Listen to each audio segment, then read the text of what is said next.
In the Excalibur series, Kitty Pryde lays in her bed tossing and turning as she dreams of a bunch of hands putting makeup on her before dressing her and pushing her out onto a stage production by Mojo. Kitty Pryde is very stunned and emotional to see the X-Men who she previously thought to be dead. But as Kitty Pryde approaches Psylocke, she's stunned to see that Psylocke has no eyes. But as one of the stagehands approaches and puts eyeballs into Psylocke, Kitty Pryde is starting to come to the realization that something is very wrong here. Kitty Pryde would take a step back, only to trip over Rogue, but she'd be stunned to find that her powers are not being absorbed even though she's touching Rogue's bare skin. But as Professor Xavier yells action, all the X-Men proceed to mobilize, leaving Kitty Pryde on the floor.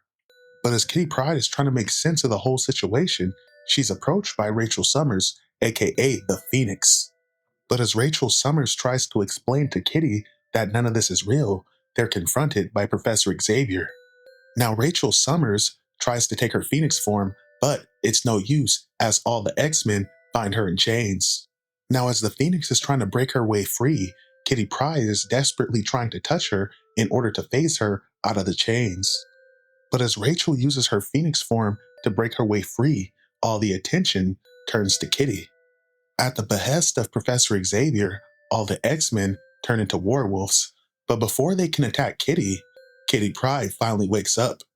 But Kitty is still freaking out as she phases through her wall, only to be greeted by the Phoenix sunrise.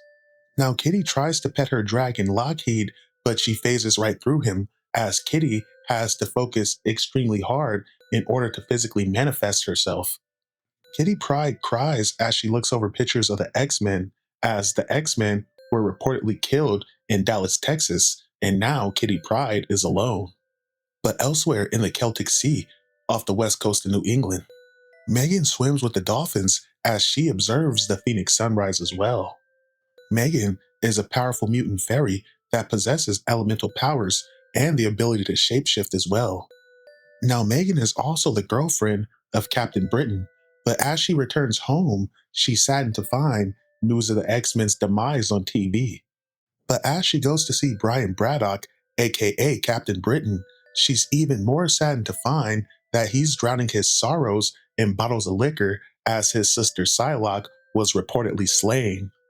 Megan tries to comfort Captain Britain, but he tells her to go away as he doesn't need her sympathy. Megan would retreat to her room, saddened by this turn of events. But Megan's also pissed off that he's lashing out at her just because he's in pain. Megan would write him a letter as she leaves to go find some of her friends and one of the last remaining X-Men.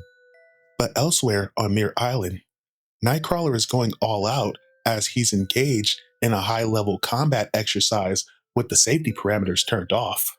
Nightcrawler would use his acrobatics and swift movements to weave through the air as he combats several robots with rapiers. But Nightcrawler would teleport at the wrong time and end up getting clipped. Now the safety parameters are turned off, so as Nightcrawler is about to be finished off by all these robots, Kitty Pryde phases through the control panel and shorts out the system. Kitty asks Nightcrawler what the fuck was he doing engaged in a full-bore training exercise with no safety parameters.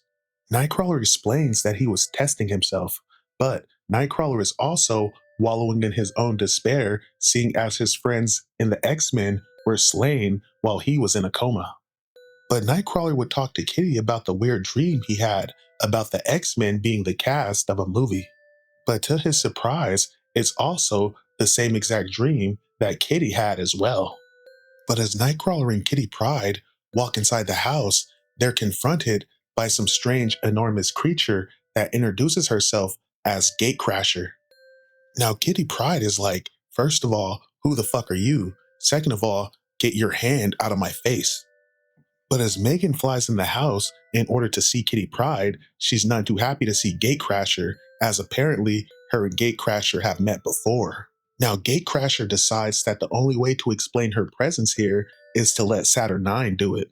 She pulls out a crystal that manifests a holographic projection of Saturn IX. Now, Kitty Pryde, Nightcrawler, and Megan are stunned as Saturn IX introduces herself as the Omniversal Magistrix.